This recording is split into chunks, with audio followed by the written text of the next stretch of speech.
what? I've been doing it. We'll continue to. I think it's important for us to just put things in the proper context.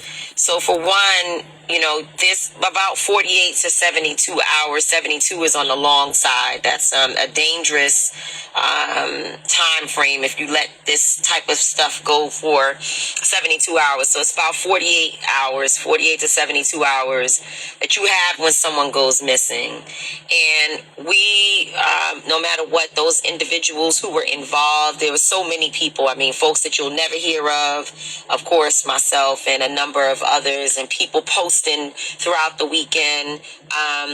Star Jones, who many of you know from TV, was also a prosecutor. Now she has her own show as a judge.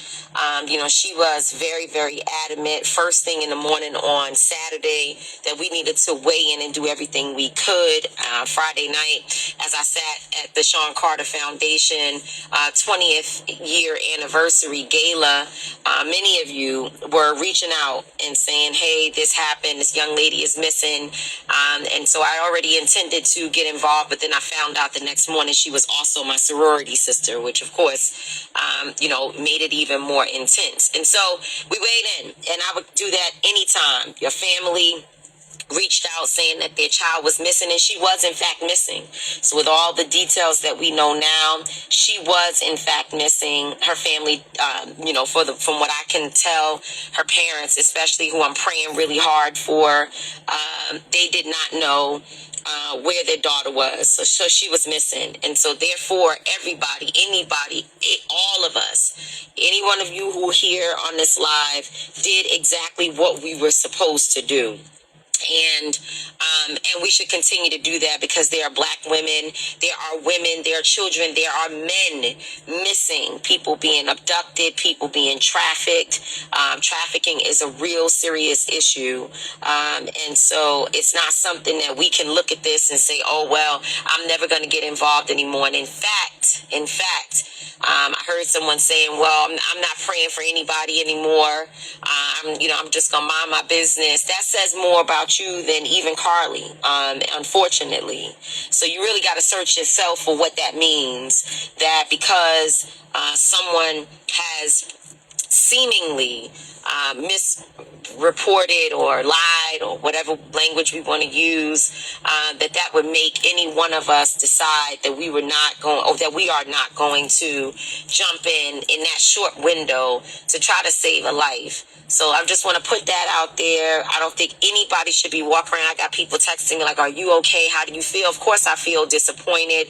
I feel sad. And I just want to be clear that, all of this is based upon what we're hearing from the police report and some things that we saw online, people developing stories. And so still have we not heard from Carlee. However, based upon what we see from the police and, from other reports, it seems as if she made a false report and that she lied. And so, and I pray for her. I truly do. I pray for the young sister. I hope that whatever she is going through or whatever has happened to her, that, she gets the type of help that she needs, whatever the details may have been, because even if what is being reported at this point, or what we all are sort of taken away from the reports, is true, that all of this was kind of pre-planned and staged, there has to be some mental health issue that would have you to do all of these different things for whatever reason. And so I hope she gets the type of help that she deserves, that she needs. And I hope her family, I hope her mom, who I saw out there, just broke my heart to see this woman who, you could tell she was really looking for her daughter. And even in this latest press interview that she did, it was clear that, she was traumatized, and I hope that they, as a family, are able to figure out all the details. There are some people who are going to want to talk about what happens when there are false reports. And false reports, it's a serious thing. It's actually harmful to the entire fight to help stop trafficking, to end trafficking, and to also deal with people being abducted. But it certainly is harmful to black women.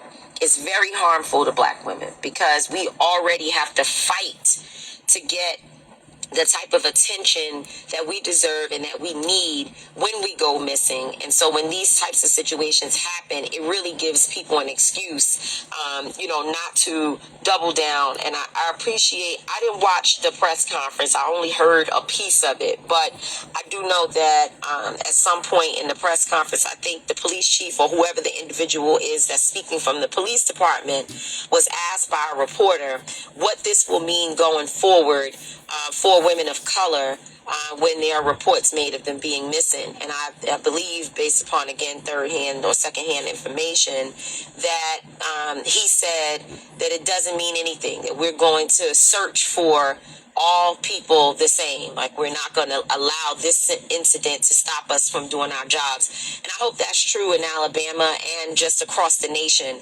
One thing I will say is that this incident has helped to put the issue of trafficking, the issue of missing individuals back into the forefront. And I think what we do ourselves, for the work that we put into this, a service by continuing that fight and continuing to figure out how we can do better, how we can do more, and what mechanisms we need to really continue to push forward these cases, because there are people out here who really, really are in danger. People who have gone missing and they're not dead, and there's actually an opportunity to save them, and we need that same type of energy. So again, I hope that for everybody who is listening right now, from all those who are, feeling dismayed, feeling just troubled, your spirit feeling troubled, just know that our fight, our efforts, it was not in vain. Our work is not in vain, and there is so much more that we need to do. And I see somebody said that, her parents knew as well. And I truly, honestly, my gut instincts tell me that that's not the case. I don't believe they knew. One thing we know for sure is that one of the things that sort of affirms that to me is they refused to have a GoFundMe. They said, we don't want a GoFundMe. We just want you to donate your resources to help increase the fee or whatever, the finder's fee or whatever for the missing person, whatever they call it. Y'all know what I'm talking about. And so, when I hear that, when I see that, her parents were willing to say, hey, we don't want a dime. We just want, to find our daughter. And I think that's important. And let me just say also, Carlee Russel is 25 years old. And I think back, I was much younger. But I think back to some of the dumb shit that we did as young people, stupid things we did, things that hurt our families, our parents, or whatever. I want to make sure that we don't try to lean into something that says that the parents had to be in on some major conspiracy, because I don't believe that that's true. And again, like I said, the fact that her parents were not looking for any money, that they weren't saying, help us and give us money, but they wanted it to go to the whatever, I guess it's the police department. I don't know where the money goes. I've never actually traced that, but I know that when you give money, you can help with the search, and you can also help to increase the number, the amount that is out there for anybody who has information. And I think, from her family's perspective, that was, for them not to want any personal money tells me something about the type of people they are. And not for nothing, every single person, I don't care who you are, you could have no family. You could be houseless or unhoused. You could be a prostitute. You could be a stripper. You could be whatever. You could be formerly incarcerated. You could be a person with all kinds of criminal background. You could be all of that. You still deserve, if something like this happens to you, for the world to cry out to see whether or not there's anything that we could do to save you if something like an actual missing person situation takes place. But I know for a fact, just based upon the relationships that this family had and the way they were able to reach out to so many people, that they were not a family that you sit back and think that, oh, the mama was down with a scheme or whatever. It just doesn't make sense. Just understanding the type of people that we're dealing with here, and whatever the root issues are of whatever Carlee may have been experiencing or whatever happened. Again, all of this is based upon the reports coming out of the police department. Again, I hope she really does get help for it. So that's what I have to say about that.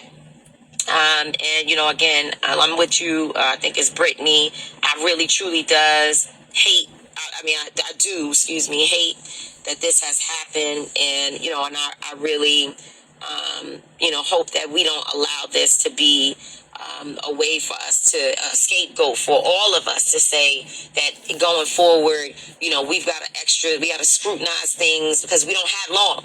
Again, 48 hours is by the time you find out about it, it probably has been going on for a while, because the national media is not about to break a story immediately when a black girl goes missing. So, a lot of work went into getting this thing on in the press. So, that's my only thing I can say. I don't really have anything else to add.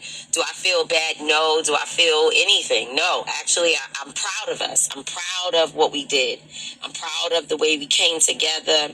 I'm proud of the fact that people were active, that the local community was on the ground. They were searching for Carlee. I'm proud of it. And I hope that we continue to do what we've done here in so many different cases. So that's that. And, I guess the only other thing I will say is that, the work continues, y'all, in all types of situations. It's not just missing persons, but we have a plethora of things happening in our community. And I spent the last several days in Louisville, Kentucky, meeting with people around. We went to the concert, which was amazing. It was the best, the most amazing. Oh my gosh, the experience. By the way, I've seen Beyonce in concert in the past, and she's amazing in general. Just amazing. A woman danced straight for about 2 hours and 30 minutes, 2 hours and 40 minutes, with about 20 minutes of a break, which is cumulative. So all the time that she goes back to get dressed and all of that is about 20 minutes.